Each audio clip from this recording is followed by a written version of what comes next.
All right, all right. Hello, good morning. Good morning from the lemonade stand here in East Texas. Good morning, or good afternoon, wherever you live.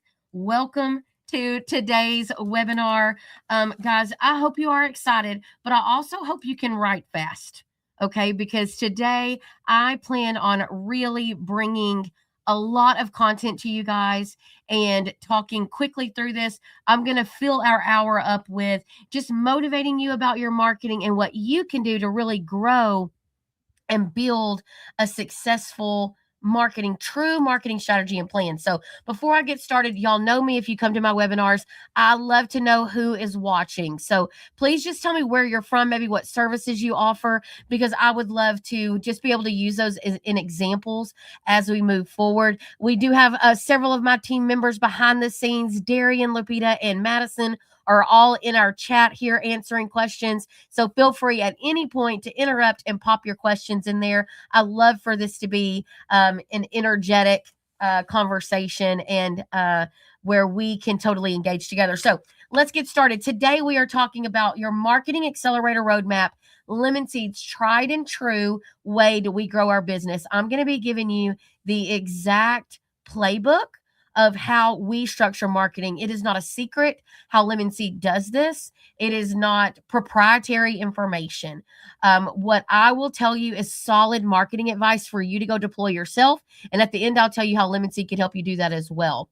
And so everybody, welcome, welcome. I am Crystal Williams, the co-founder of Lemon Seed Marketing, along with my partner, Emily Flanagan. I am a strategist by trade. I come from the industry. My family owns and operates literally right now a heating and air conditioning and plumbing business. My husband and I have part of a roofing company. Me and my sister and my brother have a pest control company. And so at the end of the day, we live, eat, and breathe this. And Lemon Seed only does consistent work with home service companies. So not only does my team stay only home services, but I lived that life and have lived it my entire life. So my grandfather started our company, and now my brother still runs a lot of the business over there. And then I have Lemon Seed. My sister has Spot On Pest Control, and we just live, eat, and breathe it. So I am not going to give you any advice that I do not take myself for our own companies. And again, this is Lemon Seed strategy to this. And so today I feel like I'm going to give you guys a good roadmap basically to help your brand break through a lot of your growth plateaus, build some scalable marketing systems. And really, we're going to talk a lot today about your mindset about your marketing so that it stops being so frustrating to you or maybe daunting. And then those of you that love marketing, shout out. I'm here for it. If you love the game of marketing, then maybe this just energizes you again. But at the end of the day, I know that there are some common frustrations that contractors deal with, right? Whether you do, I see we have garage doors in here. Doesn't matter. If you are trying to get into people's homes, this is the majority of time what I see contractors struggling with, right? No one is really driving the marketing on your team, right? You might be driving the marketing on your team, but it's not really by choice. You are just you own the company, or you're very active in the company in a leadership role. I do see Allie on here, who is an internal marketer for one of our clients. And so I know that they're a good mixture of you in here, but a lot of you are sitting in the owner, contractor, lead seat, and marketing just happens to be on your plate. So no one is driving marketing is number one. Number two, you spend money because you know you need to on marketing, but it's really without a lot of confidence. And you get all these cool dashboards and reports back to you. And the call with your vendors lasts about 7 minutes because you have no idea what they're saying with their reports. You really don't know how to give them any feedback. So you thank them and end the call, right? You're spending money without confidence. Many of you, like, it appears to be working. I mean, but you don't really know. So you're lacking confidence in performance and in placement. And then last but not least, I don't know about you, but shout out to those of you that are tired of just chasing leads every day. You wish that you didn't have to spend so much money on gaining new leads. And so we're going to talk a little bit about what are some things that you can deploy to solve some of those things. So maybe your marketing feels very scattered, right? Maybe you are doing all the things that you feel like you should be doing, but you're not really getting results. And man, you're just at these revenue humps, right? Revenue humps. And you're just like, I'm exhausted by this, right? My brother wasn't to that spot when he called me, but he was to a point where he said, hey, I need to focus on operations. I need you to come work for the family's company. I had left because I was grown and I wasn't going to do this as a living. I went and worked for Coca-Cola in our local town. And then I came and was doing their marketing for small convenience stores and things like that. And I came back to my family's company because my brother said, you focus on branding and marketing, customer retention, employee retention. I'll focus on operations. And together we grew 40 to 50% year over year, very consistently and very healthily, really identifying ourselves as a dominant player in the market. So Lapita's put a question there in the chat. Quick check-in on a scale of 1 to 10. How confident are you right now in your marketing strategy? Meaning you know what the plan is. You know how you're going to do it, with who, and you feel good about it. I love to see some 10s there, but if not, I want to know where you at with those thoughts. So guys, this is not about hacks. I'm not fixing to give you some crazy silver bullet. I am going to give you some tips and tricks, but this is not a quick fix. I wish I could just say, hey, this is the exact playbook that you specifically need to follow. But at the end of the day, all of you live in different places. Love to see a 8, Sherry. Ernest 5. That means there's room for growth there. But this is marketing. If it was very simple, then all of us would be doing it, right? All of this would be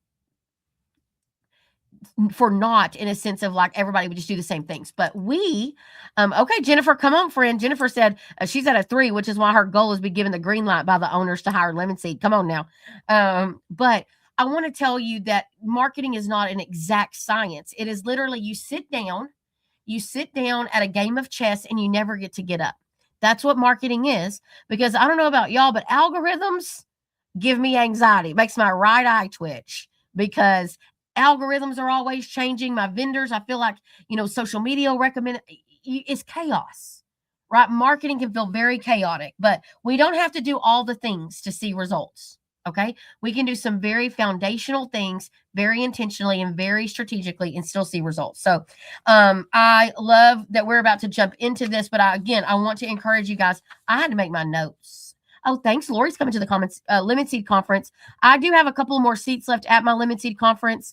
There is a link. It's only $5.99 to come to our show in 2 weeks here in East Texas, and we are doing a shop tour. Michael said, Lori, if you're at a 5, then he's in serious trouble. Now, listen, me and Lori have some good conversations about her marketing. Lori is Eagle Pike Mechanical and Plumbing out of Port Ludlow, Washington. And so Lori has a very unique market that is always interesting. We're always looking for unique things. It's like a rural market, but a very affluent market. And so we have to really, again, that's why I can't give everybody the same playbook.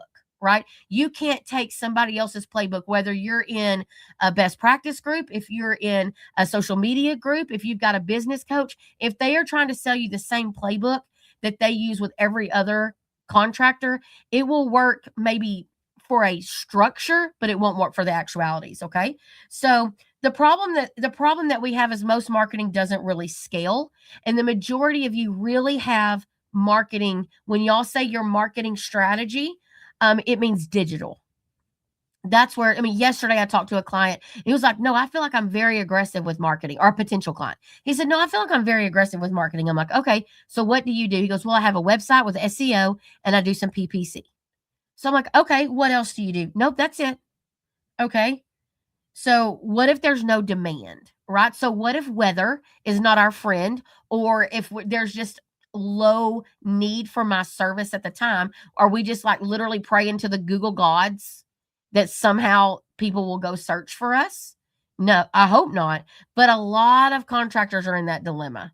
The only thing they're doing, they haven't layered on anything else for success. So that tends to be why most marketing doesn't perform or scale, is all of our eggs are in one tactic, right? So I want y'all to think of marketing is the complete package of all of your advertising.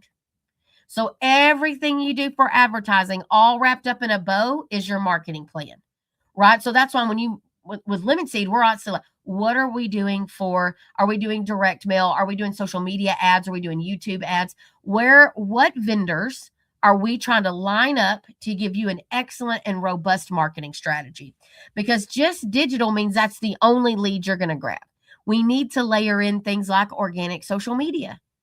And whether y'all like it or not, if you're not doing things on social media, you're missing a boat.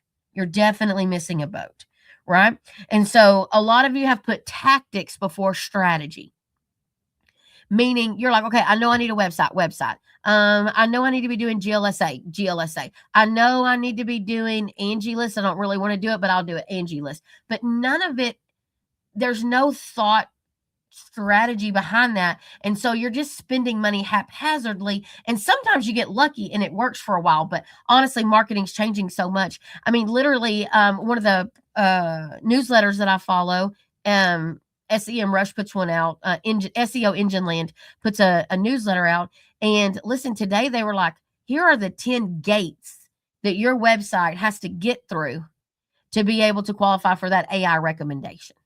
Now, I don't know about y'all, but AI is a super cool tool. I love it. I'm not losing my mind over it. I'm not like halting all services. We should all abandon ship on everything we've ever done.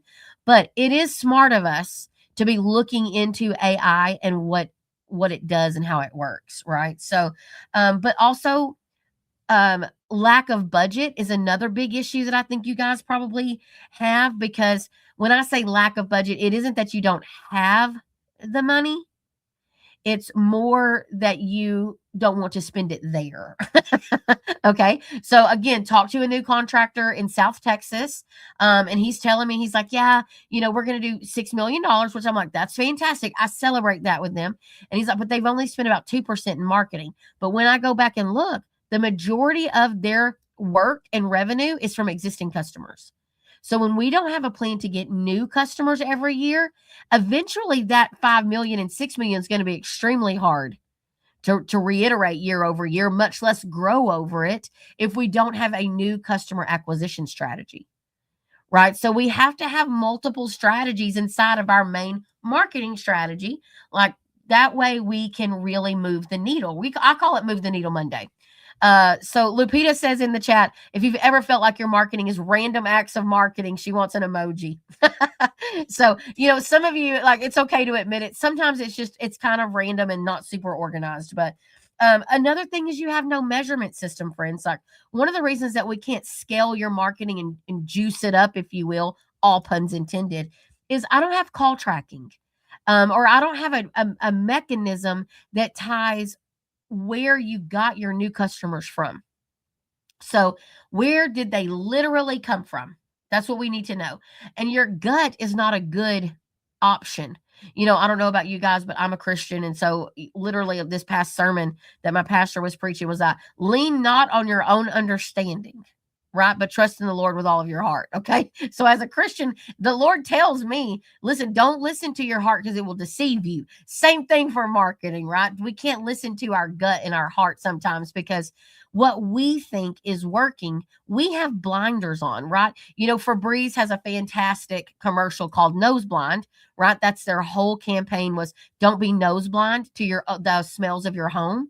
Use Febreze. Right? So same thing here. I don't want us to get nose blind to what's actually moving the needle versus what we think people are calling from. And also, again, I go back and tell you, this is not a perfect science. People experience your marketing from multiple places. So we're going to jump into that here. So, basically, this core idea is that growth is not about doing more marketing. It's about building the right foundation in the right order. Again, a new client, we were talking and I said, okay, we're not going to change anything that you're currently doing right out of the gate. I need time. My team needs time to evaluate what you're doing. When you go to the doctor and you go sit down in the examination room, the doctor doesn't just walk in and be like, all right, Lupita, what I'm going to give you today is a prescription for high blood pressure medicine. Because how would he know? How would Lemon Seed know what to do? How would you know what to do without taking a step back and doing a full workup and go look and see, is everything on brand? What is our message? Do I have tracking phone numbers? What is coming into my software system so that I can see it? How have I changed the creative? What are all of these pieces that you need to be looking at? So one thing that you can take away today is you need to go audit everything that you're doing. For on brand, is it on brand? Meaning, are your logos correct across all of your digital platforms and social media platforms? Do you have tracking numbers correctly labeled and outside? So customer facing tracking phone numbers on things, and internally, do you have them labeled correctly? And then, do you have what is your actual marketing spend? Some of you might be surprised in good and bad ways. Some of you might be another habitual problem that I get is people will tell me, well, I'm only spending about 2% in marketing. But when I add it up, they're spending more like 9% in marketing. And they're like, oh, I really don't count that. I don't count that magazine. And I'm like, why? Why are we paying for marketing that we say, well, that doesn't count? What then why are we doing it? Right? But I'll talk out of both sides of my mouth for a minute. I also will tell you that there are marketing tactics that do not have a one-to-one measurability, right? They don't have a one-to-one measure piece, okay? Because for example, like billboards, it's really hard for people to be like, how do y'all measure billboards? Organic or direct search. That's how I measure billboards, but that's after they've been up 6 months. So if you think you're going to go pop up a billboard and immediately people are going to slam on their brakes, pull over to the side of the road and call you and be like, oh, thank God, I could not wait to buy a new water heater today. I woke up praying I could buy a new water heater today. You know what? I've been needing a new garage door. Let me slam on my brakes and pull over. It doesn't happen, right? So what that is, that billboard is constantly a reminder of who you are.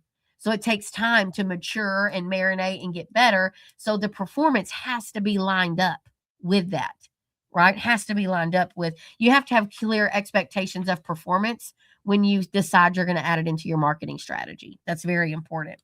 Okay, so that's the a big one here is why most marketing doesn't scale or feel like it's reporting is you've put tactics before strategy.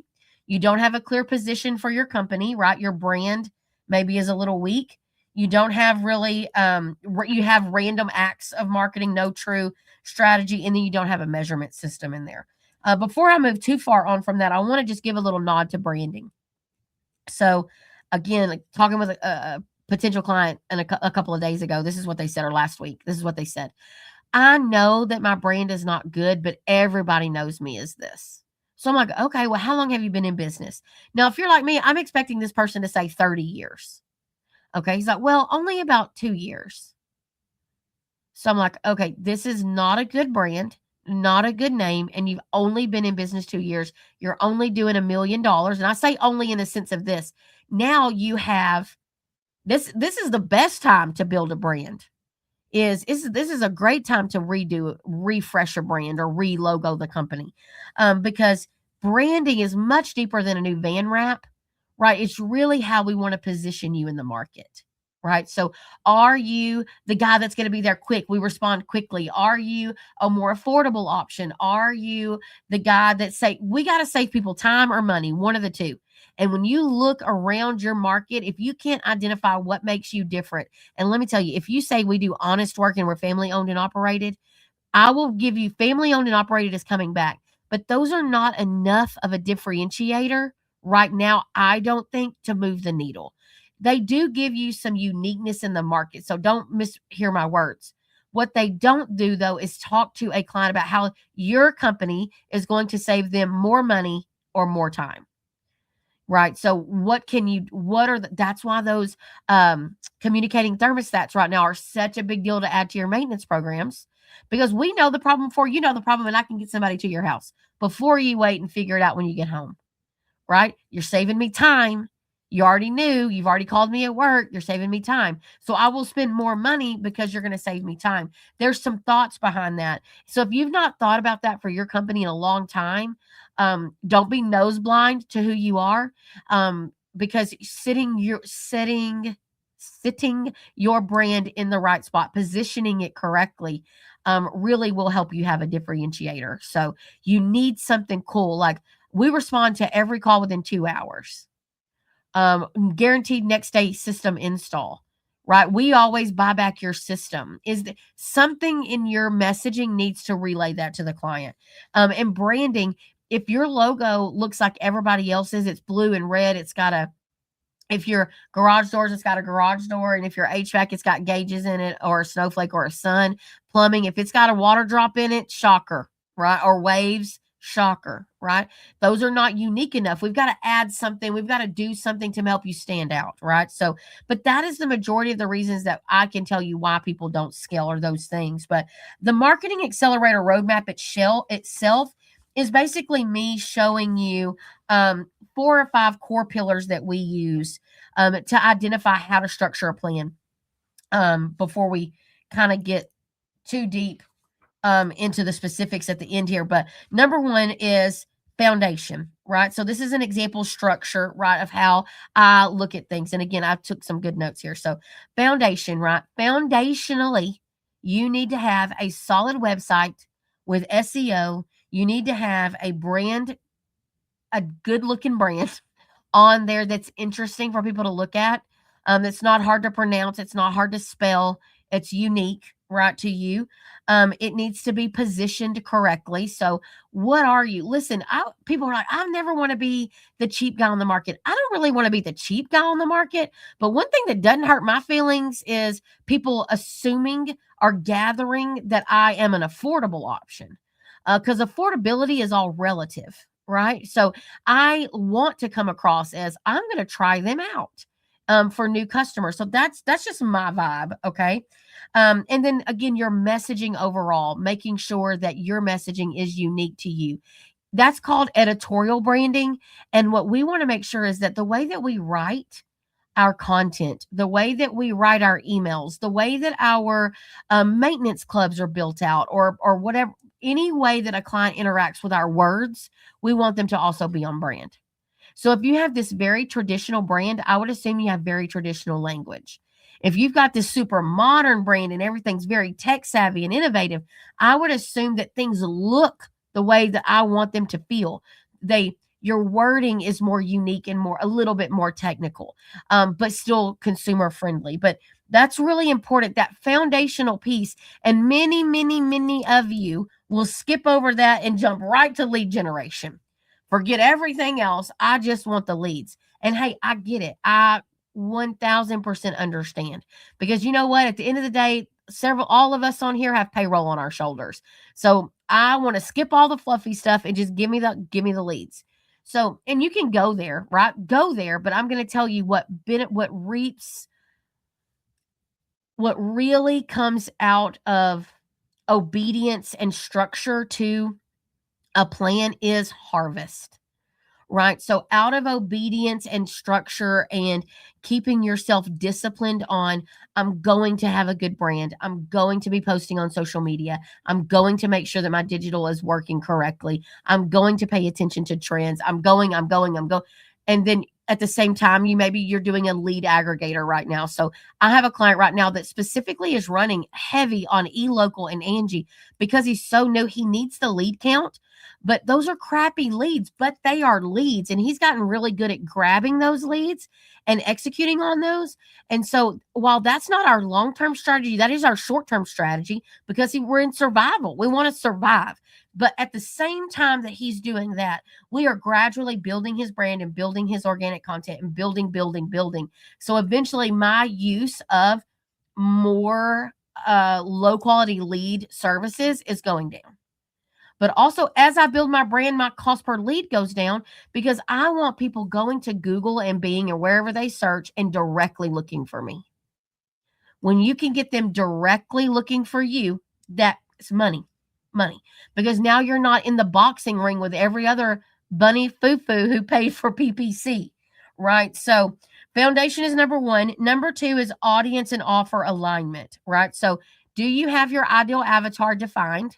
Who you are going to talk to with your marketing, every single tactic.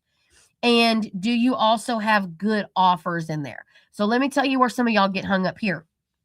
You get hung up on this. Well, I don't want to offer a $99 drain clearing because if that clog is at the main line, then I can't honor the 99, Crystal. So I'm like, okay, sir. So here's what we're going to not do a whole offer, because 3 people might call you that you have to just give them $99 to do something. I want us to say it out loud. We refuse. When we decide that we are going to be good operators and good marketers or good stewards of marketing, we decide that we're not going to be held captive by the outliers. right? Of everything. Everybody's always going to have a problem. So we can write rules in the disclosures and the disclaimers to protect us. At the end of the day, we need a low barrier of entry offer to encourage people to use us. We need new customers at a price point that makes them not afraid to try our services. And then you need to know that your team, once they're on the inside, they will have them. They will have them, right? That's really imperative to your overall growth is understanding that. And so the next one is the visibility engine. So are you visible where people are searching? Right now, it is important that you be where the people are. So people are on what? Social media. They're on Google. They're on AI search engines. We've got to be there. So does your strategy have you in those places? That's important to know.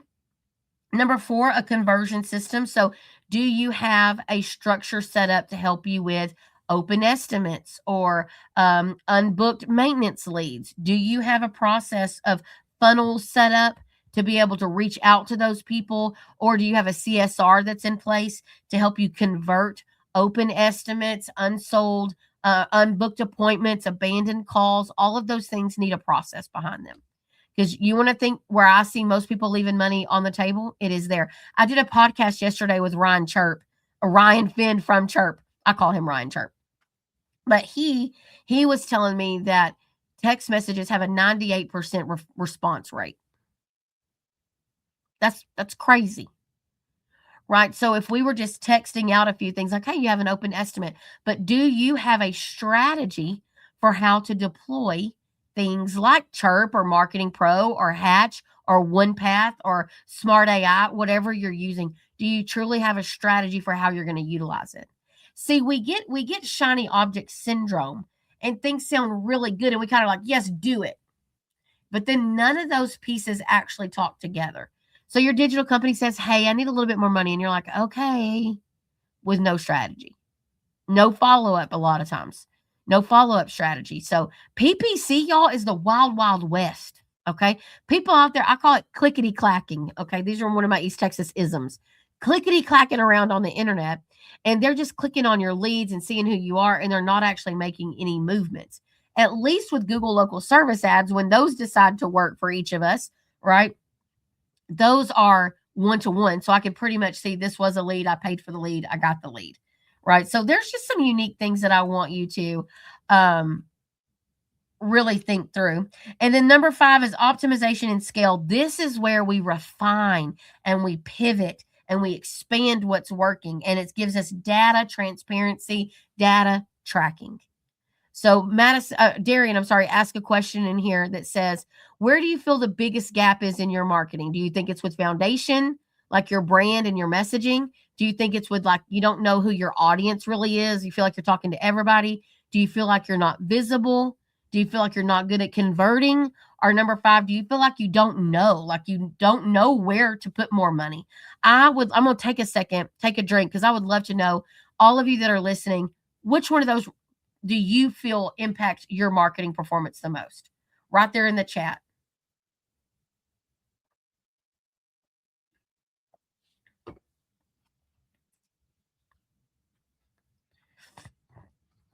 Audience. Thank you, Jennifer. That's a unique one because we can't be everything to everybody, right?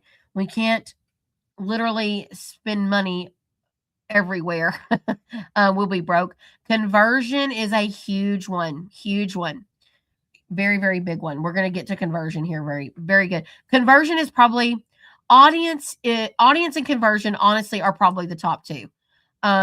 People just don't feel like they have a plan of like who they're talking to. And then for some reason, there's a conversion problem from, I'm spending all this money. Why is nobody actually calling my company? And then foundation for visibility. Those are great ones. Thank y'all for sharing those with me. I appreciate that. So those are great. So, let's jump into each one of those really quick. So phase 1 is branding and positioning. So Ernest, this one's for you specifically, right?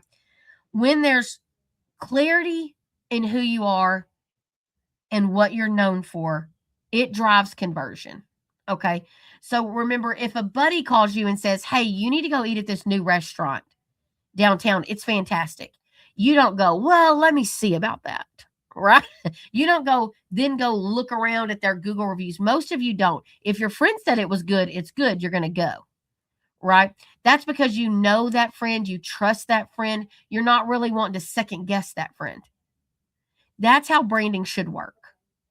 You build so much authority and so much confidence in who your company is, what you stand for, how you operate, that people don't second guess. They don't shop you, as people say.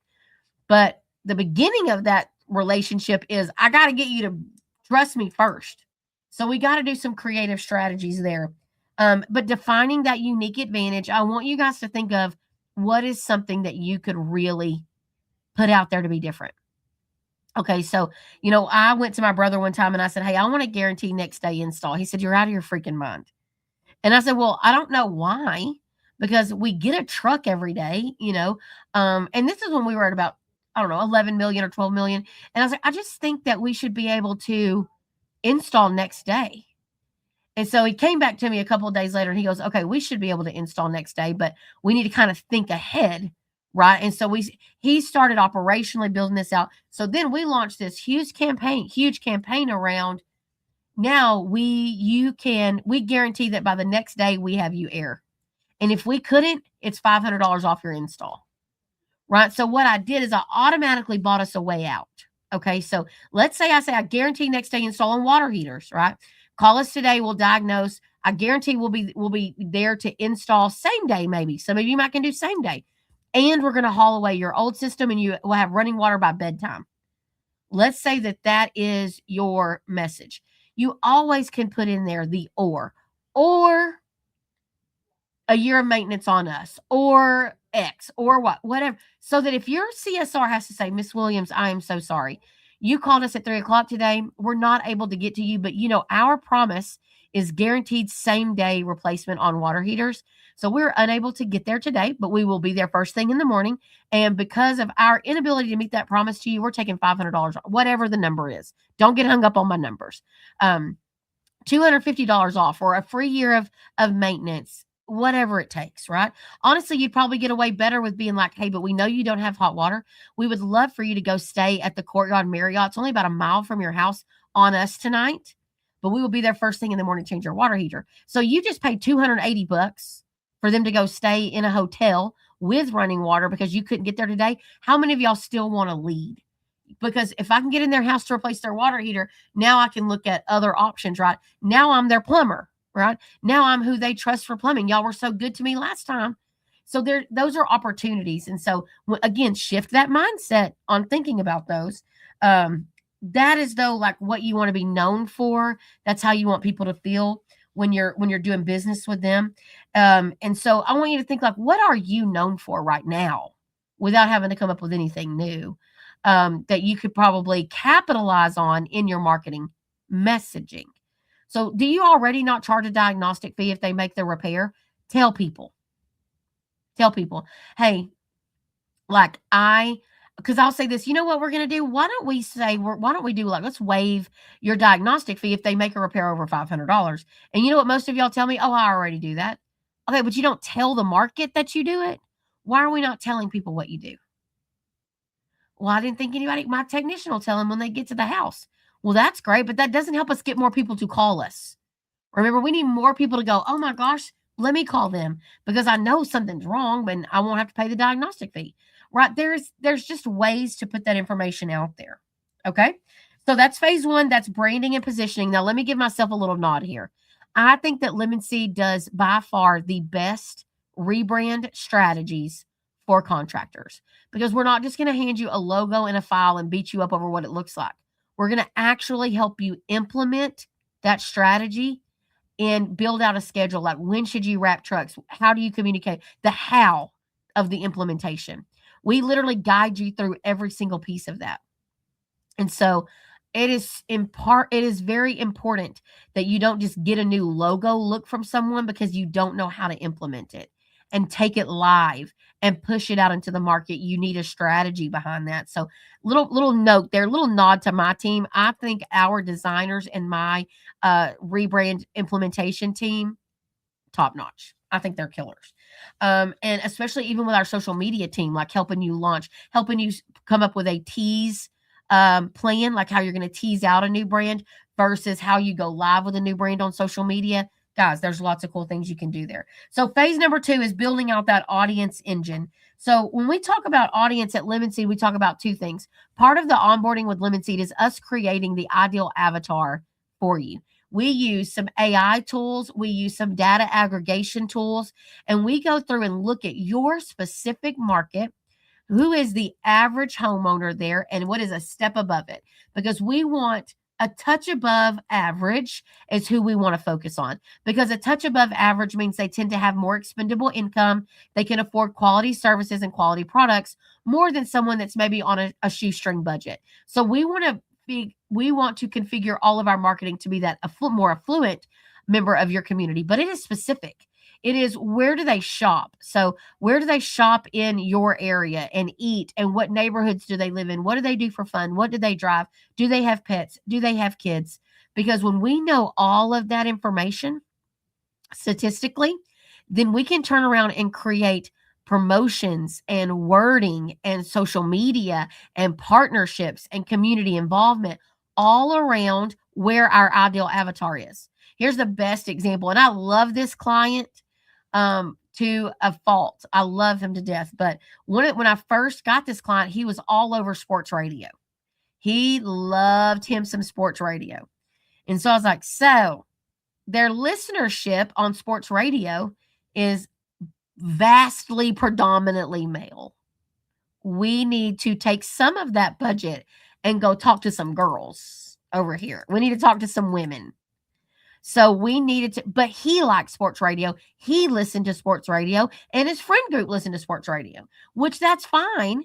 And I'm not saying we can't be there, but do you see how much more impactful if I've got a female ideal target market, which most of you, the very much majority of you do have a female target market.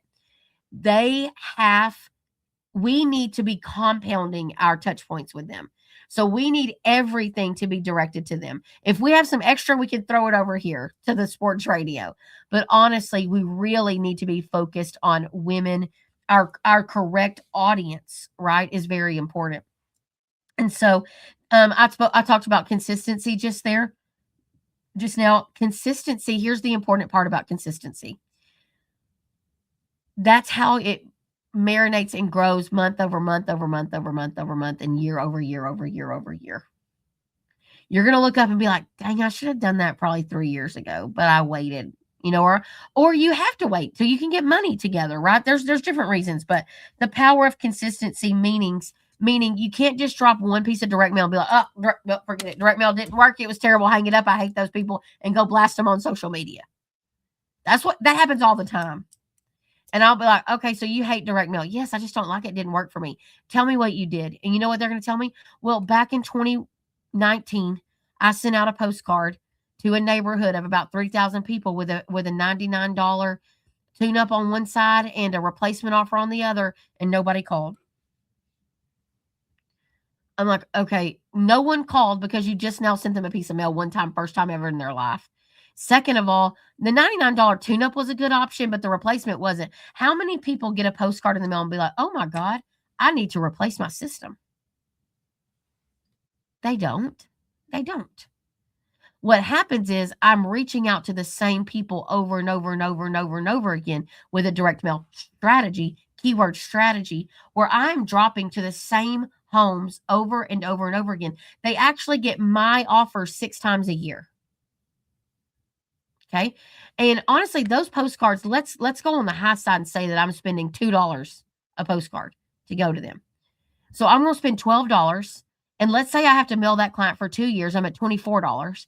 And then they call me and say, hey, I'd like for you to come out and do something's going on. My electric bill has been really high. I want you to come out and check this for me. What many of you will take a $24 lead. All of you should take a $24 lead, right? But it's the patience to let direct mail work, right? So when you are talking about the power of consistency, when you see people on social media telling you that a direct mail works for them, that's the best consistency example that I have. You're consistently mailing a similar offer, but it's brand recognition, top of mind awareness.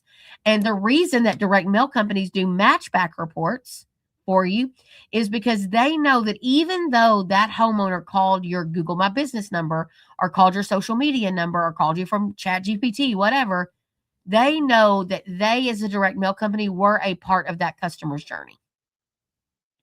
Because of the mail constantly being in their face, it was a factor of that homeowner choosing you. And so people like these matchback reports, they want to take credit for everything that I do. Odds are they deserve a little piece of credit for everybody on that list, a little piece of credit. Do they deserve everything? Was the direct mail what actually brought it home? No, but I hit a triple. It got me at third base. Right? I mean, maybe it took me doing a social media post to bring it home, but at the end of the day, the direct mail was a part of their customer journey. This is why I get so passionate that contractors cannot look at one piece of marketing independent. It is everything together. It is the sum of all, not the performance of one.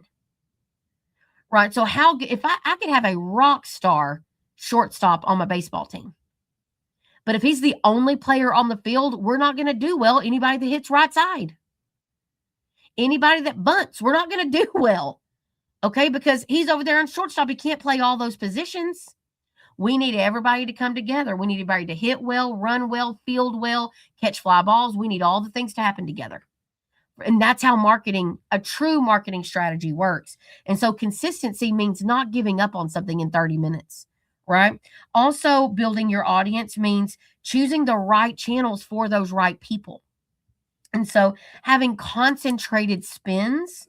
And so let's say you have $100,000 for marketing, right? That $100,000 is better off put in 2 or 3 places than it is a little bit thrown at lots of things, right? It's much better off at a more concentrated spend.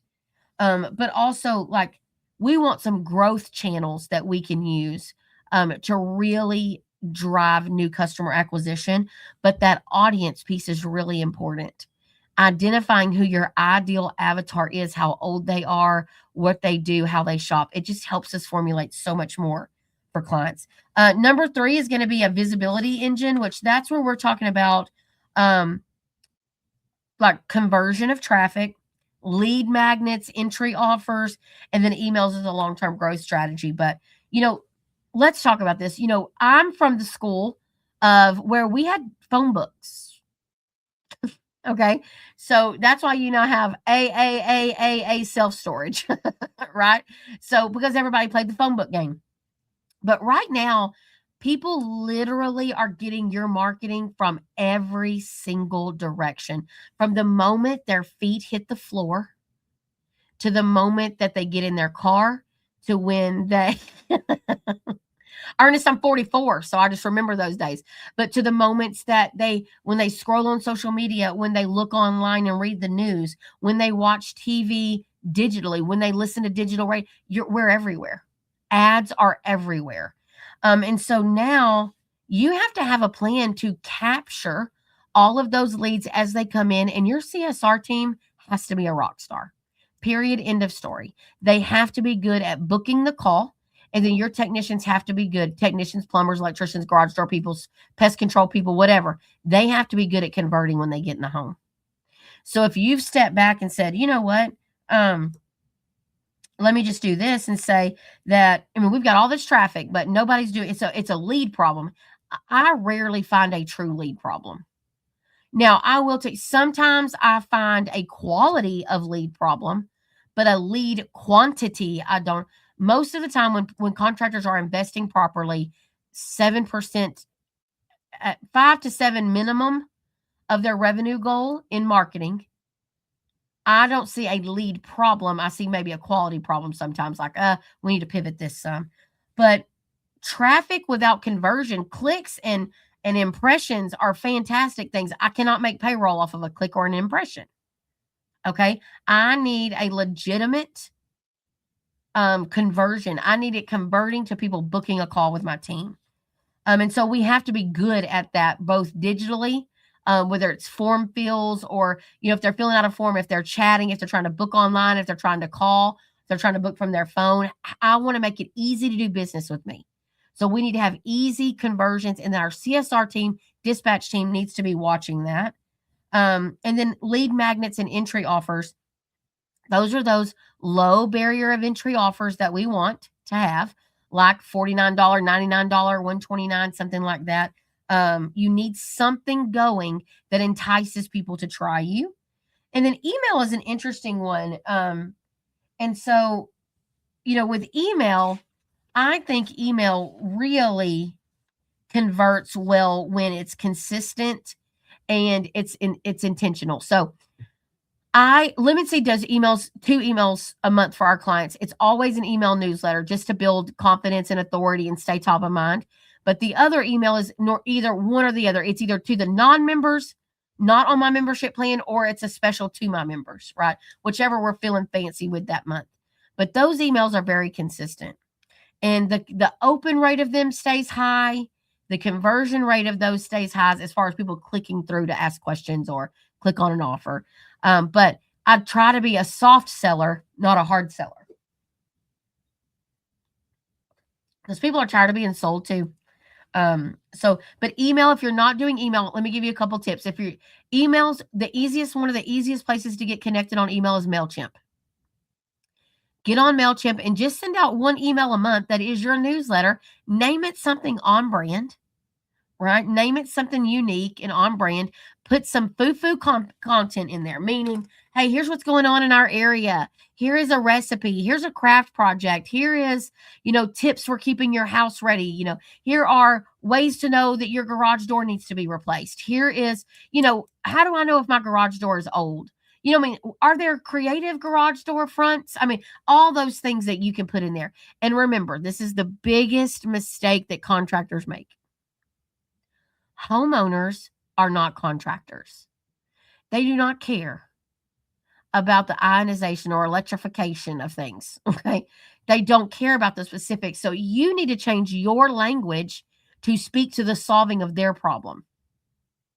Tired of garage doors. I'm just using them for some reason. That's stuck in my mind. But like right now, I know my personal garage door is old because I was trying to get a new part and I was like, it's going to tell me this garage door is old. It's probably 30 years old.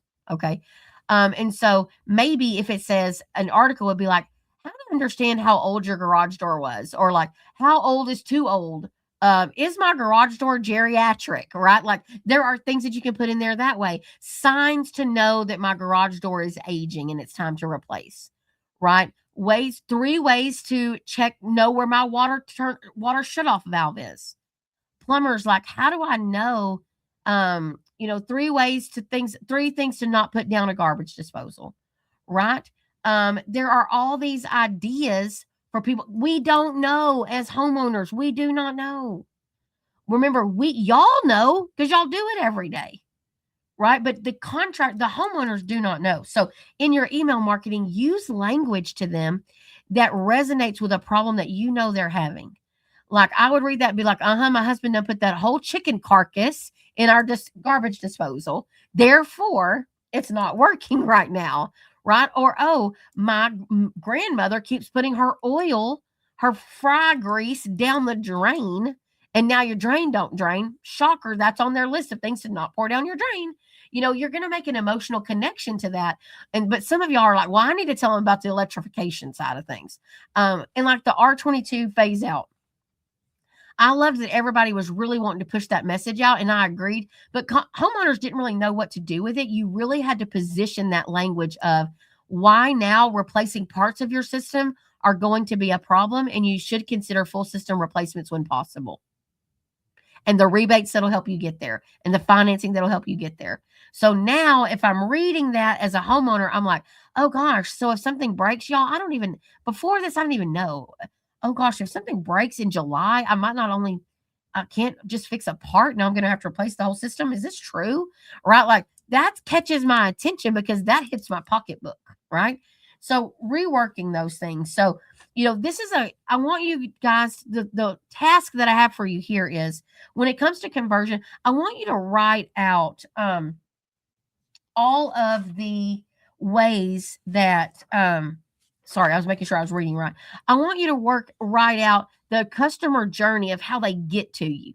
So meaning what all ads do you have out there? How are they getting into your call center and how well are you converting those calls, including email marketing? So, like email, they're getting the email. What are they doing with it? Google local services, they're choosing you. What are you doing with it? What is your average ticket on a Google local service lead? Right? Because you know what I'll tell you, your average ticket on a replacement, average ticket from a referral is drastically higher because they don't price shop you and they don't question you. Right? Okay, phase number 4 is measurement and optimization. This one's going to be real easy because I can tell you right now, there is a compounding effect of small improvements. Small improvements in operational excellence and call tracking and knowing where things are, little bit at a time will grow and grow and grow and grow. Right? So grow and grow by making little bitty small changes, right? So here, let's talk about what to actually track though. I think you need to be tracking your overall ROAS, ROAS. And in April, Lemon Seed is doing this whole series called Alphabet Soup. Y'all are the first to hear about it, but it's called Alphabet Soup, and it's where we are going to break down all of these acronyms for marketing: ROAS, ROI, PPC, GLSA, GMB, GEO, AEO, all the alphabet soup, right? See, I know some of y'all are shaking your head like, yeah, I don't know what half of that crap is. Yeah, so we're helping you break that down. But ROAS is what you really want to manage for marketing because that is the return on your overall ad spend. What did you generate out of that in revenue? Also, another thing that I would be tracking as a marketer is new customers that you have gained every month. How many new customers used your company this month and where the heck did they come from? If you can tell. Those are really important pieces to be, those start telling a story, right? We're trying to tell a story through numbers. And then most businesses will track the wrong thing, like well, my cost per lead. Okay, cost per lead is going to be very tactic specific. I mean, it also will get you caught up in it. So right now, PPC, I would be all up in my cost per lead. Okay, because some of you are paying $600 and $700 per lead. And that's sometimes you got to get there. Large metro markets, you got to kind of play the game. But, cost per lead would definitely come into play. I would be measuring cost per lead. I would be measuring ROAS. And then ROI is specific tag specific or tactic specific. The return on your investment that you've invested with that. Now, another thing that you can look at is with when you launch mass media campaigns and you do community involvement, the way that we measure those things is direct search. So what you want to do right now is get you a baseline from your digital vendor of how many times your name is specifically searched. So how many times do people just go to the internet and say Yellow Bear Air, Crystal's Plumbing? So you want to look at that now, kind of benchmark it. And then after 6 months of a dedicated strategy, whether it's organic social media, whether it's billboards or radio or community involvement, and see if your direct search does not grow consistently. That would be a cool thing to look at for you to measure there. But again, this is compounding effects that your small improvements will have. What gets measured gets improved. And so when you're measuring those things, you tend to improve those things. But the number one missed boat that you guys have is you don't have any call tracking set up correctly. And then Darian stopped for a second there and put in our chat. If you're not following us on social media, Darian has a fantastic newsletter that goes out, but there are all of our social media channels there. But Darian also has a Trending Tribune newsletter that goes out every single month with the trending social media things that you can do in your office that are cool and on trend. She sends it out. It gives you an example. It is fantastic. She'll pop that in the chat as well. If you want to sign up to receive that extra newsletter, it's its own newsletter that we send out only to people that love social media. But Darian will pop that in the chat here in just a second. Okay, last but not least, and we're almost done here. We got 7 minutes. Phase 5 is how we scale things intentionally. I call this the pivot. So here's where I'm going to tell you. Oh, thanks, Jennifer. This is what I want to tell you about pivoting. A lot of you do business with vendors that are your friend, including Lemon Seed, right? We become your friend. We have an obligation, a fiscal obligation to manage our dollars. Okay. So even if our best friend's cousin's sister did our website, if it's not performing, I mean, it's called a sympathy check, right? I learned that from Danielle Putman. She said, "You just keep writing sympathy checks, don't you?" And I'm like, okay, that hurt my feelings because it's true. A sympathy check is like, I'm going to still pay this, but you really didn't do anything. Okay. So that's what we need to do is get ourselves together to be able to say, hey, best friend, you do my website and it's not working. We've got to improve it. Okay. We have to. We don't have a choice. We can't keep investing in things that aren't producing. I think direct mail should have an 8-time ROAS, if you will. So if you're doing direct mail, you should expect 3 calls for every 1,000 pieces of mail that you drop. And so then if you 3 calls and you're booking at 50%, that's only going to give you 1.5 calls off of a $3,000 spend. Some of y'all are not going to be happy.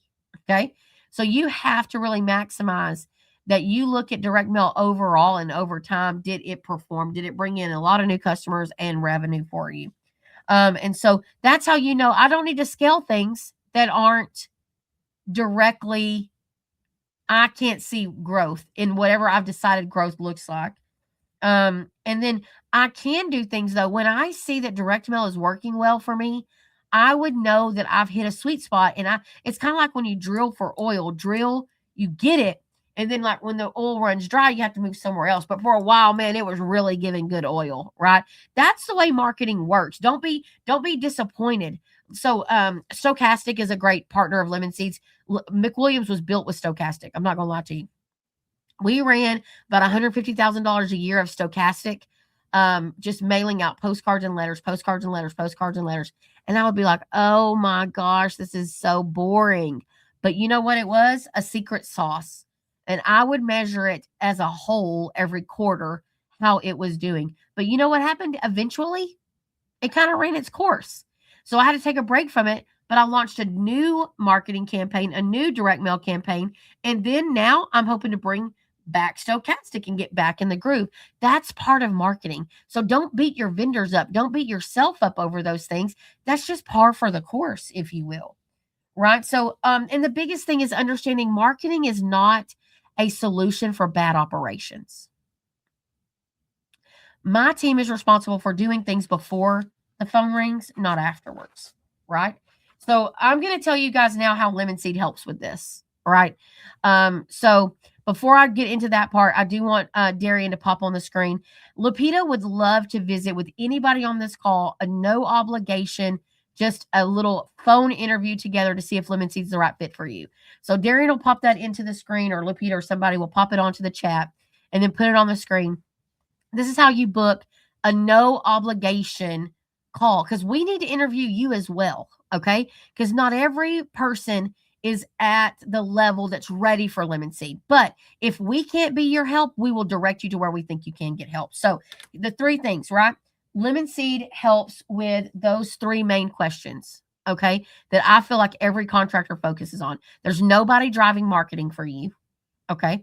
The second one is you're spending money, but with no confidence. And the third thing is your brand is so weak that you have to rely on paid leads all the time. There's no growth coming. Those are the 3 things that we see come to us most often. There's a branding problem, there's a lead problem, and there's nobody in charge of marketing problem. So here's how we solve that. Number 1, we have a rebrand team. We have a team that can elevate what your brand looks like, what your van wraps look like, what your collateral looks like. And then my team makes sure that we take that new brand and we implement it across all of your marketing. We put it on the website. We make sure you got social media going. That's how we do it. And we are a step above the rest when it comes to the actual implementation, which is the hardest part of a rebrand. Other than naming your company, it is the hardest part, is actually like, this is pretty. What do I do with it? Right? How do I go to market? So our rebrand team is phenomenal. Emily, the co-founder of Lemon Seed and my business partner, she is phenomenal at visions, casting visions. And there's a design team of 5 of them that really work hard. Rachel is one of our lead designers over there on rebrands. Phenomenal guys, just what they know. So that's one solution. The other solution that we do is you get a dedicated team with Lemon Seed. So basically a team of 4 people that are experts in home service. They know the industry, they know the trade, they know what works. One is a strategist thinks like me, 30,000 foot view, helping you hit your goals and build out strategies to hit those goals. The marketing coordinator is your momentum driver. They are keeping things going. Yes, they keep things going. They keep things moving. The marketing coordinator just keeps things really progressing for you so that contractors you look up and you're like, dang, I should have done an email. I should have made sure that my billboard was changed out. Is anybody looked at my radio script? That's what your marketing coordinator does. They take the strategy that's been built for you and they make sure it's getting done. And then you get a graphic designer that's dedicated to your account to make sure that you're getting the best branded marketing pieces out there. And then you get a content creator that is very well versed in all sections of social media marketing, right? So that's a team of 4. That's the number one thing that you get. Basically, a fractional marketing team for, I promise you, less than the cost of someone at half of our knowledge. Okay. Half of our knowledge, one person that's only going to learn your team versus the Lemon Seed team is 4 people working for your company in a fractional way, but we're moving the needle and we're getting things done. Number 2 is the yellow playbook that we deploy. This is our strategic document where we document your actual strategy. This is a full strategy that we lay out for you, rolling 90 days. So every 90 days, we have it all the way filled out. And then we're looking ahead to the next 90 days and to the next 90 days. So we're not dropping balls. We're not losing money on bad ads being out there and not in the right season. We've got everything structured for you, true campaigns, true vendor partners. Lemon Seed's job is to partner you with the right vendors that match your style and your goals and your market with your brand. So that's why we have this very deep, rich pool of vendors that we work with and we recommend that we've used. We have either used them, we are actively using them, or we have heavily vetted them.